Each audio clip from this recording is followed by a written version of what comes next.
મૂરખ સમજી રાખી છે આ દેશની પ્રજાને કે પછી બેકારી અને વિવશતાથી ભરેલું એક અલગ અને વિવશ ભવિષ્ય બનાવવા માંગો છો તમે? રાહુલ ગાંધી યોજના લાવે છે કે 12,000 થી ઓછી આવક હોય તેવા સૌથી નીચેના 5 કરોડ પરિવારના ખાતામાં સીધા 72,000 રૂપિયા કોંગ્રેસ આપશે.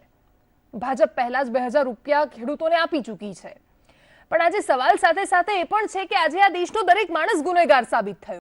જે દેશમાં 25 કરોડ લોકો ગરીબ છે, એક્સ્ટ્રીમ લેવલના ગરીબ, તો એ દરેક સત્તા ગુનેગાર છે જેણે આ દેશમાં આટલા વર્ષો રાજ કર્યું. અત્યાર સુધી સિંહાસન પર બેસેલો દરેક પ્રધાન, નેતા, સરપંચથી શરૂ કરીને સાંસદ, ધારાસભ્ય, અધિકારી, દરેક લોકો જવાબદાર છે. અને એ જવાબદારી સ્વીકારવાના બદલે દેશમાં મફતની લાણીની આદત પાડી રહેલા રાજનેતાઓ તમે દેશના ભવિષ્યને અંધારામાં ધકેલી રહ્યા છો. એટલી ચર્ચા જરૂરી છે, ચર્ચા કરીશું. સ્ટુડિયોમાં ઉપસ્થિત છે મુકેશ ખટીક, અર્થશાસ્ત્રી છે, ભારતીય જનતા પાર્ટી કોંગ્રેસના નેતા અને રાજકીય વિશ્લેષક. થોડી જ વારમાં આપણી સાથે જોડાશે. અને આખરે અત્યારે દેશમાં જે પ્રકારની પરિસ્થિતિ સામે આવે, રાહુલ ગાંધી જાહેરાત કરી દે, ગરીબી હટાવો. આ હતું કોંગ્રેસનું 1971નું સૂત્ર, ગરીબોને ન્યાય આપો. આ છે કોંગ્રેસનું 2019નું સૂત્ર. એ વાત અલગ છે કે આટલા વર્ષોમાં કેટલીય સરકારો આવીને ગઈ, ના તો ગરીબી હટી છે કે ના તો ગરીબોને ન્યાય મળ્યો છે. હવે રાહુલ ગાંધી ગરીબો માટે ન્યાય યોજના લઈને આવ્યા છે. દર મહિને ગરીબોને માસિક કેટલાય રૂપિયા આપવાનો વાયદો કોંગ્રેસે કર્યો છે. વાયદો બહુ મોટો છે, પણ શું ખરેખર આ વાયદો પૂરો કરવા માટે કરાયો છે કે પછી માત્ર વોટ મેળવવા માટે? અને શું આવા વાયદાના વ્યાપાર વોટ અપાવી શકશે ખરા?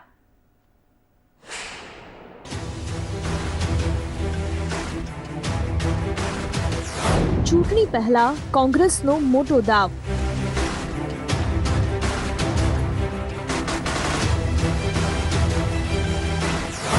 ખેડૂતો બાદ હવે ગરીબો માટે મોટી જાહેરાત.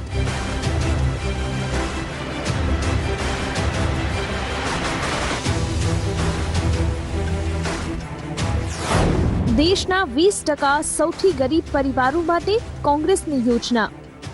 कि हिंदुस्तान के 20% सबसे गरीब परिवारों को, शौक मत होना, अभी धमाका बढ़ने जा रहा है.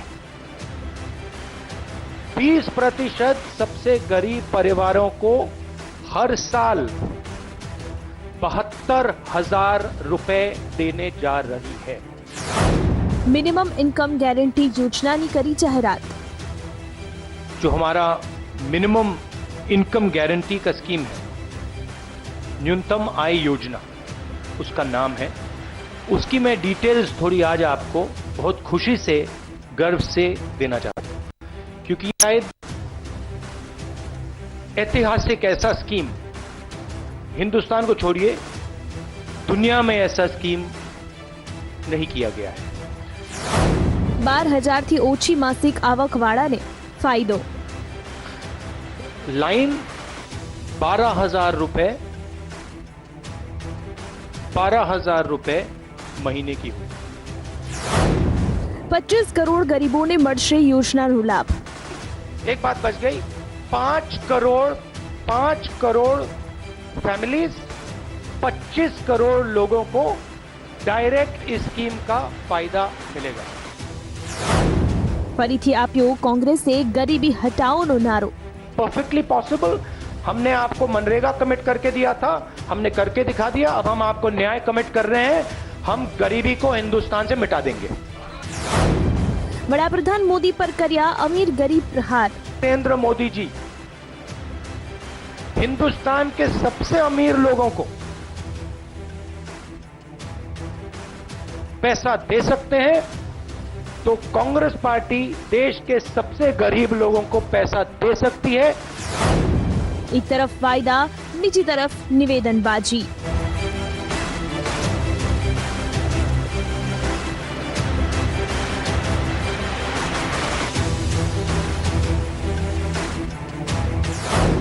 ભાષા અને નિવેદનબાજી પર જામ્યો સંગ્રામ.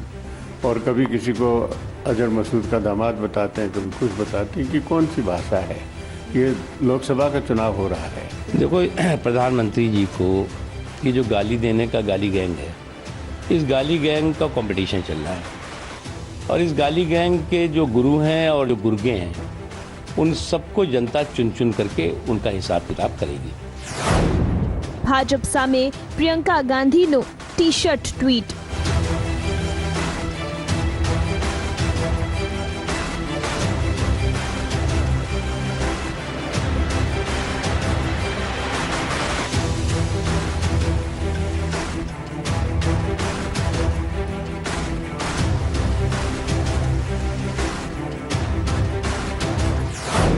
ગાંધીનગર બેઠક પર દિગ્ગજો ટકરાશે સામસામે.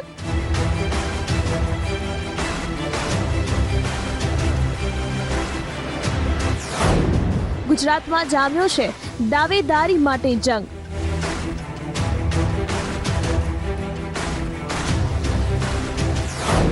ચૂંટણીના જંગમાં ફરી ગરમ વાયદાઓનું બજાર.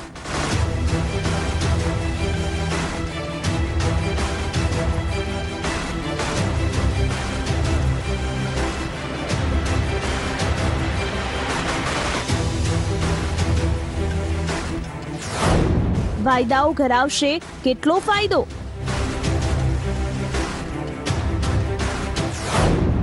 વાયદાથી મળશે વોટ? વાર પલટવાર.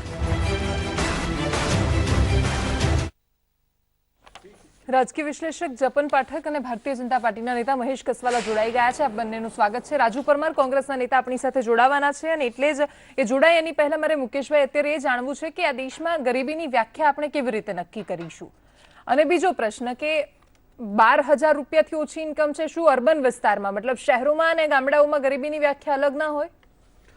ચોક્કસ હોય. આજે યોજનાની વાત આપણે જોઈ રહ્યા છે કે કોંગ્રેસ પક્ષોથી કરવામાં આવી છે. ભૂતકાળમાં પણ આ પ્રકારની વાતો આપણે એ તરફથી જોતા આવ્યા છીએ. ઇન્દિરા ગાંધીના વખતથી આપણે જોઈએ કે ગરીબી હટાવવાની વાત કરવામાં આવે છે. મૂળ આપણે જોવા જઈએ તો મને એવું લાગે છે કે આ યોજનાના અંતર્ગત જે લાભ આપવાની વાત છે એ લાભ આપતી વખતે આપણું આખું જે બજેટ છે એ બજેટમાં જોગવાઈ કેવી રીતે કરવામાં આવશે, અને બીજી વસ્તુ કે જે રીતે આપણે અત્યારે વિકાસશીલ દેશ છીએ, હજી આપણે વિકાસ તરફ જવાનું છે, વિકસિત દેશ તરફ જવાનું છે, તો એવા સંજોગોની અંદર આ કેવી રીતે યથાર્થ રીતે અમલમાં આવી શકે એવો મોટો પ્રશ્ન છે. એટલે મને એવું લાગે છે કે આ વાત જે છે એ ગરીબોને ન્યાય કરતા મને એવું લાગે ગરીબોની મજાક ઉડાડવામાં આવી ને એ પ્રકારની છે. ઓકે. અને જપનભાઈ અત્યારે આખો ટ્રેન્ડ સર્જાઈ ગયો છે, મોટાભાગની ચૂંટણીઓમાં આવું થાય કે મફતની લાણી લાગે, લઈ જાઓ, વોટ આપી જાઓ. આ પ્રકારના જુમલાઓથી ઘણીવાર સરકાર બની પણ જાય છે. પણ ઇન્દિરા ગાંધીએ તો સૂત્ર આપ્યું હતું, રાહુલ ગાંધીને તો એનાથી આગળ આવીને આખી સ્કીમ બતાવી દે છે. આ સ્કીમ ખરેખર લોકો માટે સ્કીમ તો સાબિત નહીં થાય ને? એટલે રાહુલ ગાંધી એક એડવાઇઝર રાખ્યા છે, સેવરલ એડવાઇઝર છે રેધર. એક MITના છે, એક ફ્રેન્ચ છે થોમસ પિકેટી, કાર્લ માર્ક્સના અનુયાયી છે, એટલે સોશિયાલિસ્ટ છે અને વેલ્થ ડિસ્ટ્રીબ્યુશનમાં માને છે. અને બીજા થોડા છે, એક ફોર્ડ ફાઉન્ડેશન વાળા છે, 4-5 એડવાઇઝરો છે. અહીંના એકાદ મિસ્ટર બેનર્જી છે એમના એડવાઇઝર. એટલે આ બધા ભેગા થઈને પાછલા ઘણા વખતથી વિચારતા કે ઇલેક્શન પહેલાં કોઈક એવી સ્કીમ લાવીએ હવે. અને હમણાં શું છે, તમે જે રાઇટલી પોઇન્ટેડ આઉટ કર્યું કે એક ખેરાત, જેને આપણે કહીએ તો બહુ લૂઝ ટર્મમાં કહું છું ખેરાત, આમ પોલિટિકલ ટર્મમાં સારા શબ્દો નથી કહેતો, પણ એ ખેરાતનું પોલિટિક્સ હમણાં ચાલ્યું છે. પેલા 3 રાજ્યોમાં તમે જોયું, રાજસ્થાન, મધ્યપ્રદેશ, અને એમાં ખેરાતનું પોલિટિક્સ ચાલ્યું અને વિજયી થયું. એટલે પાર્ટી જે ખેરાત જેને પુષ્કળ પ્રોમિસ કરી, એકદમ શોર્ટ ટર્મના ટેન્જિબલ ગેઇન્સ હોય પ્રોમિસ કર્યા, તો એમને સારું પોલિટિકલ બેનિફિટ થયો. એટલે ખેરાતનું પોલિટિક્સ તરફ અમને સ્મેલ થઈ ગયું હતું એઝ અ પોલિટિકલ ઓબ્ઝર્વર કે હવે ખેરાતનું પોલિટિક્સ ઓર વધશે. અને પછી તમે આ બજેટમાં જોયું કે કિસાનોનું PM કિસાન યોજના આવી, તો ઇટ્સ કાઇન્ડ ઓફ, તમે એને લૂઝ ટર્મમાં ખેરાત કહું છું. સારું છે, ખેડૂતોને વાવણીના ટાઈમમાં 2,000નો ટેકો મળે, એ પણ 3 સિઝનમાં મળે, તો ઇટ્સ ગુડ. પણ એ શરૂ થઈ ગયું અને ટ્રિગર થયું તો હવે અહીં સુધી પહોંચ્યું છે કે 12,000 રૂપિયા અને અથવા 6,000 કમાતો હોય મહિને એક પરિવાર તો બેલેન્સ 6,000 રૂપિયા, 10,000 કમાતો બેલેન્સ 2,000 રૂપિયા, પણ મિનિમમ 12,000ની એને થ્રેશોલ્ડમાં રેવન્યુ એન્શ્યોર કરવાની. એટલે it has come to that point. પણ આમાં કેટલાક ગ્રેવ પ્રશ્નો છે. એક કે અત્યારે જો ઓલરેડી સબસિડી મળે છે 5 લાખ કરોડ, અને આજે જેટલી તો કીધું કે બધું સોશિયલ સેક્ટરની બધી સ્કીમ ગણો તો 7 લાખ કરોડ જેવી થાય છે. તો આ ઓવર એન્ડ અબાઉ છે, 7 લાખ કરોડ ઇન્ટેક્ટ રાખી અને બીજા 3,60,000 કરોડની તમે એન્યુઅલી આપવાના છો સહાય. Exactly, that is one point કે રીઅરેન્જમેન્ટ કરવાના છો, કે જૂની જે સબસિડી જે ઇનડાયરેક્ટ મળતી હોય તો એ બંધ કરી અને જે ડિબેટ હતી અમર્ત્ય સેન અને આપણા જગદીશ ભગવતી વચ્ચે કે ઇનડાયરેક્ટ બેનિફિટ આપો કે ડીબીટી આપો, તો તમે રીઅરેન્જમેન્ટ કરવાના છો એનો જવાબ એમણે આપ્યો નથી આજે પ્રેસ કોન્ફરન્સમાં. ઇનફેક્ટ ચિદમ્બરમ જ્યારે લૂઝલી જ્યારે રાહુલ ગાંધીએ એનાઉન્સમેન્ટ કર્યું હતું કે અમે આ કરવાના છીએ, ડિટેલ તો આજે આપી પણ થોડાક દિવસ પહેલા એમણે કરી હતી કે અમે આ રીતની એક સ્કીમ કરવાના છે, તે પછી ઘણા લોકોએ ચિદમ્બરમને પૂછ્યું પણ ચિદમ્બરમ પાસે જવાબ નહોતો કે અમે રીઅરેન્જમેન્ટ કરવાના છીએ કે ઓવર એન્ડ અબાઉ આપવાના છે. રીઅરેન્જમેન્ટ કરવાના હોય તો કોઈ નવા બજેટનો પ્રશ્ન નથી રહેતો, પણ ઓવર એન્ડ અબાઉ આપવાના હોય તો પ્રશ્ન એ છે કે ડિફેન્સનું એન્યુઅલ બજેટ છે એના કરતાં પણ ઘણું વધારે આ બજેટ થઈ જાય, 3,60,000 કરોડ. આપણું રફલી 25 લાખ કરોડ જેવું એન્યુઅલ બજેટ હોય છે, એમાંથી તમે 3,60,000 કરોડ બીજા તમારે નાખવાના હોય તો ક્યાં ટેક્સ વધારવો પડે, ક્યાં લોન લેવી પડે, એટલે બોરોઈંગ કરવું પડે, એ બહુ સ્ટ્રિંજન્ટ ટર્મમાં હોય આજના જમાનામાં, અને નહીતર પછી તમારે ફિસ્કલ ડેફિસિટ ખૂબ વધી જાય. તો આ લોકોએ એમ પણ કીધું છે કે ફિસ્કલ ડેફિસિટ પણ અમે ઇકોનોમિસ્ટ એક્સપર્ટની એડવાઇસ લીધી છે કે કાબુમાં રાખીશું. પણ જ્યારે લૂઝલી જ્યારે આ યોજના જાહેર કરેલી અને ચિદમ્બરમને 1 મહિના પહેલા ઇન્ટરવ્યુ બધાએ કર્યો હતો તો એમની પાસે આનો કોઈ જવાબ નહોતો કે અમે ફિસ્કલ ડેફિસિટ આનાથી કેવી રીતે કાબુમાં રાખીશું. હું અહીંયા ખાસ પોઈન્ટ આઉટ કરું કે 75,000 કરોડની પીએમ કિસાન યોજના જ્યારે બજેટમાં જાહેર કરી ત્યાર પછીના દરેક ઇન્ટરવ્યુમાં જેટલીએ કીધેલું કે આનું ફિસ્કલ ડેફિસિટ પર કેટલું અસર પડશે, 0.30 કે પોઈન્ટ એ પ્રમાણેની એમણે એક એનાઉન્સમેન્ટ પણ કર્યું હતું, મને યાદ છે. એટલે અને એમણે કીધેલું કે પરમિસેબલ લિમિટમાં હશે ફિસ્કલ ડેફિસિટની. ફિસ્કલ ડેફિસિટ એટલે આમ જનતા માટે કહું તો આપણે 5 રૂપિયા કમાતા હોઈએ 10 રૂપિયા વાપરીએ તો જે 5નો ગેપ પડ્યો એ ફિસ્કલ ડેફિસિટ છે. તો આજની આ જે અનાઉન્સમેન્ટ છે આજનો ઘણા બધા પ્રશ્નો એમાં બાકી રહી જાય છે. હવે નેક્સ્ટ અમે ક્યારે ચિદમ્બરમના ઇન્ટરવ્યુ થાય, કારણ કે રાહુલ ગાંધીએ કીધું કે વધારે ચિદમ્બરમને પૂછજો, તો હવે આપણે રાહ જોવાની કે ચિદમ્બરમ કેટલે એક્સપ્લેન કરે છે. એક્ઝેક્ટલી. અને સવાલ એ છે પણ આજે રાહુલ ગાંધીએ સ્વીકારી લીધું કે ફિસ્કલ ડેફિસિટ ઘટી છે. અત્યાર સુધી જે સવાલ કરતા હતા આજે એમણે એ વાત સ્વીકારી. મહેશભાઈ, સવાલ એ છે કે આ દેશમાં જ્યારે ભરતીઓ કરવાની આવે ત્યારે મોટાભાગે સરકાર એક બહાનું આપતી હોય છે કે અમારી પાસે પૈસા નથી એટલા કે અમે દરેક જગ્યાએ ભરતી કરી શકીએ, અને એટલે નીચેથી લઈને ઉપર સુધી બધા સ્તર પર કોઈને કોઈ જગ્યાઓ ખાલી રહી જાય છે. આ બધી યોજનાઓ જ્યારે આવતી હોય એમણે જેવું કે આ ખેરાત વહેંચવાની વાત આવી રહી છે, તો આ બધા માટે સરકાર પાસે પૈસાનું અરેન્જમેન્ટ થઈ જતું હોય છે. આ વખતનું લગભગ 21.5 લાખ કરોડ બજેટ હતું તો એની અંદર થોડા ઉમેરી દેશે એવું કરશે, શું લાગે છે તમને? અને તમે જે કર્યું એમાં એટલે હું અમે કર્યું એનો જવાબ આપું કે આ લોકોએ આજે ડિક્લેર કર્યું એનો જવાબ આપું? મારા માટે આ મુશ્કેલી ઊભી થઈ. અમે જે કર્યું છે મને એમ લાગે છે કે જપનભાઈ એમને જસ્ટિફાઈ કર્યું કે જ્યારે અમે કિસાન સન્માન યોજના ડિક્લેર કરી ત્યારે સ્વીકાર્યું હતું કે ફિસ્કલ ડેફિસિટ પર કે બજેટ ઉપર આટલો ભાર પડશે એ સ્વીકારીને, પણ એ પરમિસિબલ. દાખલા તરીકે આપણે એમણે કહ્યું ને કે ફિસ્કલ ડેફિસિટ એટલે શું કે ભાઈ 5 રૂપિયા હોય અથવા કમાતા હોય, આપણી આવક હોય ને જાવક 10 રૂપિયા હોય તો આ મોટો ઘાટો કે, પણ જ્યારે 5 રૂપિયા આપણી આવક હોય ને 5.25 રૂપિયા ખર્ચી શકીએ ને 1 રૂપિયો વધારાનો આપણે કમાઈ શકીએ એવી શક્યતા હોય ત્યારે મને એમ લાગે છે કે એને પરમિસેબલ કહેવાતું હશે. હું કોઈ ઇકોનોમિસ્ટ કે નથી, પણ છતાં હું એવું માનું છું સીધી રીતે કે ભાઈ આપણી શક્યતા હોય 5 કરતાં 6 રૂપિયા આપણે 1 રૂપિયો વધારી શકીએ, કમાણી વધારી શકીએ, કારણ કે આપણે ખર્ચ વધારે કર્યો છે. ક્ષમતા જ્યારે હોય કે પોસિબિલિટી હોય ત્યારે આ કરી શકીએ. હવે તમે જ કહ્યું કે રાહુલ ગાંધીએ, આભાર રાહુલ ગાંધીનો મારે એટલે માનવો જોઈએ કે એણે એટલું તો સ્વીકાર્યું કે ફિસ્કલ ડેફિસિટ ઓછી થઈ છે આ દેશમાં. હવે ફિસ્કલ ડેફિસિટ ઓછી થઈ છે એટલે એને મોઢાની અંદર પાણી આવે છે કે ફરીથી આપણે આ દેશને દેવાળામાં નાખવો છે. હું આપને એક દાખલો બતાવું. ઘણા વર્ષો થઈ ગયા રાજ્યની અંદર કોંગ્રેસની સરકાર હતી અને કોંગ્રેસની સરકાર દેવાળા કાઢવામાં કેટલી મજબૂત છે, એનું મક્કમ મનોબળ દેવાળું કાઢવામાં કેટલું હોય છે. ગુજરાતની સરકારના કર્મચારીઓનો પગાર માટે અંબાજીના ટ્રસ્ટમાંથી કોંગ્રેસની સરકારે પૈસા લેવા પડ્યા હતા. કદાચ આ બંને મિત્રો એને જાણતા હશે, એક્ઝેક્ટ વર્ષ મને ખબર નથી, પરંતુ સ્થિતિ શું આપણે ઈ લાવીને મૂકવાની છે. જેટલી જે બહુ સરસ વાત કરી અને એમણે છલ કપટની વાત જ્યારે આવે છે ત્યારે આમાં છલ કપટ શું છે? હું આપને એક ગુજરાત સરકારનો દાખલો આપું કે નરેન્દ્રભાઈ અહીંયા સીએમ થયા, ગરીબલક્ષી વિવિધ યોજનાઓ હતી, એમાં અમે કંઈ નવું નથી કર્યું. ગરીબલક્ષી યોજનાઓની અંદર પૈસા ખવાઈ જતા હતા.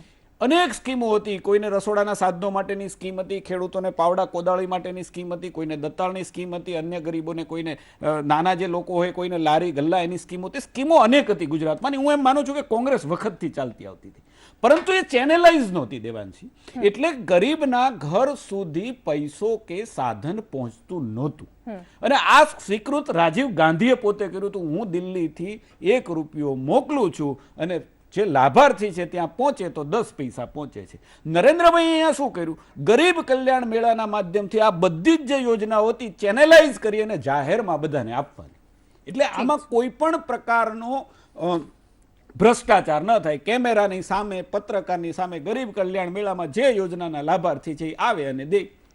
હવે આજે જે રાહુલજીએ વાત કરી છે કે અમે આને ડીબીટી ડાયરેક્ટ કેવું થાય છે ભ્રષ્ટાચાર હું કહું તમને પછી. હા, બેંક ટ્રાન્સફર હું નાઈ નથી પાડતો, થતો હશે, પણ હું એમ માનું છું કે ભારતીય જનતા પાર્ટી ઈ ભ્રષ્ટાચારની માત્રા ખૂબ ઘણી ઓછી કરી શકે છે. કારણ કે લાઈવ થાય છે, કેમેરાની સામે થાય છે, પત્રકારોની સામે થાય છે, પબ્લિકની વચ્ચે થાય છે ને એટલે એમાં અમે સફળ રહ્યા છીએ. ગરીબના ઘરે એનું સાધન જે સરકાર દ્વારા મળે છે એ જાય છે. બીજી વાત, આજે એને 5 વર્ષ સંસદમાં ડીબીટીનો વાંધો લીધો, સંસદની અંદર ચર્ચાઓ કરી અને કોર્ટમાં પણ ગયા. પણ આજે મારે ફરી એક વખત રાહુલજીનો આભાર એને માનવો પડે કે એને જે એને ખેરાત કરવી છે એ કરી દીધી. દેશની જનતા જાણે છે કે ઘરના વાયદા એમણે કર્યા હતા, ગુજરાતમાં કર્યા હતા, રાજસ્થાનમાં કર્યા હતા અને દિલ્હીમાં લીધા હતા. હજી જેને ઘરના ફોર્મ 100 રૂપિયામાં લીધા હતા એ બિચારાને ઘર તો નથી મળ્યું, પણ એ 100 રૂપિયા હજી ગરીબોને નથી મળ્યા. એટલે આ એવા પ્રકારનું છે. પણ સવાલ એ છે કે જે ડીબીટીનો એ વાંધો લેતા હતા, ભારત સરકારે, નરેન્દ્રભાઈની સરકારે ભ્રષ્ટાચાર ડામવા માટે જે પ્રકારનું ડાયરેક્ટ બેંક ટ્રાન્સફરની વાત કરી અને આજે ડાયરેક્ટ બેંક ટ્રાન્સફર ગરીબોને સબસિડી જાય છે, એના ખાતામાં સીધી જાય છે, એની એને વકીલાત કરી છે. એનો મતલબ એ છે કે ભારતીય જનતા પાર્ટીનું 5 વર્ષનું સુશાસન હતું એ તમારે સ્વીકારવું પડ્યું છે. ઠીક છે, જેને જવાબ આપવાના છે નેતા આવ્યા નથી એટલે પણ મુકેશભાઈ સવાલ એ છે, હું શું કરું? મેં તમને નથી કહ્યું, જનરલ વાત કરી. એટલે મુકેશભાઈ આખરે વાત એ છે, સવાલ મારો એ છે કે જો રાજુભાઈ હોત તો કદાચ એમણે આંકડો આપ્યો હોત. એટલે સવાલ એ છે કે ગુજરાતનું અત્યારે દેવું કેટલું છે, એમણે દેવાળાની વાત કરી એટલે. અને બીજો પ્રશ્ન, અત્યારે આ આખી જે પરિસ્થિતિ સર્જાઈ રહી છે, એક વાત તો એ સાબિત થઈ ને કે રાજસ્થાનની વાત હોય, 3 રાજ્યોની ચૂંટણીની વાત હોય, દેશની ચૂંટણીની વાત હોય, લોકોને મફતમાં લેવું છે, મફતમાં જે આપે એને વોટ આપવા લોકો તૈયાર છે. તો પછી શરૂઆતમાં જેમ આપણે વાત કરી એ પ્રમાણે કે ઇલેક્શન આવે એટલે વાયદાઓની સિઝન શરૂ થઈ જતી હોય છે અને દરેક પોલિટિકલ પાર્ટીઝ પોતપોતાની રીતે લાભ આપવા માટે પ્રયત્ન કરતી હોય છે. સાઉથમાં આપણે વાત કરીએ તો સાઉથની અંદર ચોખા 2 રૂપિયા કિલોના ભાવે આપવા, પછી અમ્મા ઇડલી સેન્ટર ચલાવવા, બધું ચાલતું જ હોય છે. ઇવન આપણે જે રાજસ્થાનની વાત કરી, મધ્યપ્રદેશની વાત કરી, એમાં પણ જે ચૂંટણી અંદર ખેડૂતોને દેવા માફ કરવામાં આવશે એના આધારે પણ જેમ જપનભાઈ વાત કરી કે એક પોલિટિકલ ફાયદો અમને મળ્યો છે. ચોક્કસ મૂળ વસ્તુ એ આવે છે કે આ સમયની અંદર હવે જે મતદારો છે એ સમજે છે અને આ કેવી રીતે પ્રેક્ટિકલી પોસિબલ છે એનો પણ જવાબ મેળવવાનો પ્રયત્ન કરશે. જેમ જપનભાઈ વાત કરી પ્રમાણે કે રાહુલ ગાંધીએ વાત કરીને પછી વાત મૂકી દીધી કે વધારાની વિગતો તમે ચિદમ્બરમજી પાસેથી મેળવી લેજો. હવે આ યોજનાની અંદર ક્યાંથી પૈસો આવશે, કેવી રીતે આવશે, બીજી વસ્તુ કે એ પૈસાનું ભારણ એ કે જે દૂર કરવામાં આવશે એની કોઈ વાત કરવામાં આવી નથી. એટલે મને એવું લાગે છે કે દરેક રાજ્યમાં, આપણે ગુજરાતની વાત કરીએ, ગુજરાતમાં પણ દેવું છે જ એમ, અને જો આ જ પ્રમાણે ચાલતું રહેશે તો મને એવું લાગે છે કે દેશ પણ દેવાળા તરફ જતું રહેશે એમ. અને ભૂતકાળમાં જે આપણે 85 પછીનો જે સમયગાળો જોયો છે એમાંથી આપણે ધીમે ધીમે બહાર આવી રહ્યા છે, પણ આવી યોજનાઓ દ્વારા ફરી પાછા એ દિશામાં જઈએ છીએ એવું દેખાય છે. એટલે મને લાગે પ્રેક્ટિકલી આ વસ્તુ પોસિબલ નથી. જપનભાઈ, 2013નું રાહુલ ગાંધીનું એક સ્ટેટમેન્ટ બહુ જાણીતી થયું હતું કે ગરીબી એક મનોદશા છે, મનની એક પ્રકારની દશા છે. શું એ મનોદશા માટે એમણે આટલી મોટી જાહેરાત કરી દીધી કે પછી એવું માનીએ કે 2013 થી લઈને 19 સુધીમાં રાજનીતિમાં રાહુલ ગાંધી બદલાયા અને એમના એડવાઇઝર જે પ્રકારે સલાહો આપતા થયા એ પ્રકારે વળતા થયા કે નહીં આવું કરવાથી વોટ મળી જશે? ના, એટલે તમે જુઓ કે પાછલા 3 ઇલેક્શનનું મેં ઉદાહરણ આપ્યું, 3 રાજ્યોના ઇલેક્શનનું, કે જેમાં ખેરાતનું પોલિટિક્સ ચાલ્યું અને એનાથી બધા જ રાજકારણીઓ અક્રોસ પાર્ટી એમ થયું કે જો લોંગ ટર્મ સોલ્યુશન આપવાના બદલે શોર્ટ ટર્મ આપણે ટેન્જિબલ આપી દેતા હોઈએ. જેમ કે હું તમને કહું કે કેરળમાં ખેડૂતોના દેવા માફ કરવા માટે બેન્ચીસ બનાવી છે અને એમાં વ્યવસ્થિત લોકો હોય છે, જજીસ, રિટાયર્ડ જજીસ હોય છે એમાં, અને એ લોકો અમુક ટકા દેવું માફ કરતા હોય છે ને એનું હિયરિંગ ચાલતું હોય છે. ફ્લેટલી એવું નહીં કે બધાના દેવા માફ. જેને લાગતું હોય કે મારી સ્થિતિ નથી, મારે આત્મહત્યા કરવાનો વારો આવ્યો છે, એટલી ખરાબ સ્થિતિ છે, એ બેન્ચ સમક્ષ જાય અને એની સમક્ષ એ પ્લીડિંગ કરે અને પછી બેન્ચ અમુક ટકા દેવું એનું માફ કરી આપે, એનું આખું એના કેસમાં જઈને એટલે આવી રીતે ઇન્ડિવિજ્યુઅલ દેવા માફ કરવાની કેરળમાં સિસ્ટમ, કારણ કે આત્મહત્યાનું પ્રમાણ વધી ગયું હતું ત્યાર પછી. So that was a good એક મિકેનિઝમ હતું એમાં કે ચલો ભાઈ આત્મહત્યાનું પ્રમાણ આથી એડ્રેસ થાય, આત્મહત્યા કરતા પહેલા માણસ બેન સામે આવશે. હવે એના બદલે ફ્લેટલી બધાનું દેવું માફ કરી દેવું એ એક પોલિટિકલ હથકંડો છે કે તમામનું માફ કરી દેવું, જે ભરે એવું હોય ના ભરે એવું હોય. તો રાજસ્થાનમાં વસુંધરા રાજે સિંધિયાએ આ વખતે ચૂંટણી લડ્યા તો એમણે આ મિકેનિઝમ, કેરળ વાળું મિકેનિઝમ ઓફર કર્યું, પણ એની સામે કોંગ્રેસે ટેન્જિબલ તરત તાત્કાલિક લાભ મળી જાય એવું મિકેનિઝમ કર્યું કે અમે તો બધાનું માફ કરી જ દઈશું. એટલે એમાં પછી કોઈ બેન્ચીસની કોઈ વ્યવસ્થા નહીં, એટલે તાત્કાલિક લાભ મળે એ લાલચે વસુંધરા રાજે સિંધિયાને વોટ ના મળ્યા, કોંગ્રેસને મળ્યા. એટલે લોંગ ટર્મ સોલ્યુશન્સ આપવાની વાત કરે નરેન્દ્રભાઈ એમ કે 90,000 કરોડની સિંચાઈ યોજનાઓને મેં પ્રગતિમાં લાવી દીધી. તો હવે સિંચાઈ યોજનાઓ તો ઇમ્પ્લિમેન્ટ થતા થતા કેટલા વર્ષો થશે અને કેટલા વર્ષો સુધી એ યોજનાઓ ઠપ્પ પડી હતી. એટલે એ તરતનો ગેઇન નથી. એટલે લોકોનું જે મનોદશા છે આ 3 ઇલેક્શનમાં એવું વધારે વર્તાયું કે તાત્કાલિક ગેઇન તરફ છે. એટલે બધા પક્ષો તાત્કાલિક ગેઇન વાળી કઈ ચીજો આપણે આપી શકીએ છીએ. આમાં પોલિટિક્સ જૂનું નથી. તમે જયલલિતા મિક્સર આપતા હતા, એક મિક્સી માટે લોકો વોટ આપતા હતા, કલર ટીવી માટે ત્યાં થયેલું વોટિંગ. 2007માં અહીં પણ અર્જુન મોઢવાડિયા અને ભરતસિંહ સોલંકીએ કલર ટીવી આપવાનું વચન આપેલું. તો કે એ વખતે ગુજરાતમાં હવા જુદી હતી એટલે જીત્યા નતા, પણ અત્યારે કઈક પોલિટિકલ હવા આ પ્રકારની છે કે અમને શોર્ટ ટર્મમાં શું મળે છે. એટલે મને લાગે છે એને જ રાહુલ ગાંધીએ આજની જાહેરાત વડે એડ્રેસ કર્યું છે. બિલકુલ. હાલ વિરામનો સમય થયો છે, પણ મેં કાર્યક્રમની શરૂઆતમાં એક પ્રશ્ન પૂછ્યો હતો કે પ્રજાને શું તમે મૂર્ખ સમજો છો? મૂર્ખ શબ્દ કદાચ હાર્શ લાગશે, પણ આ પ્રજા દૂરંદેશી તો નથી જ.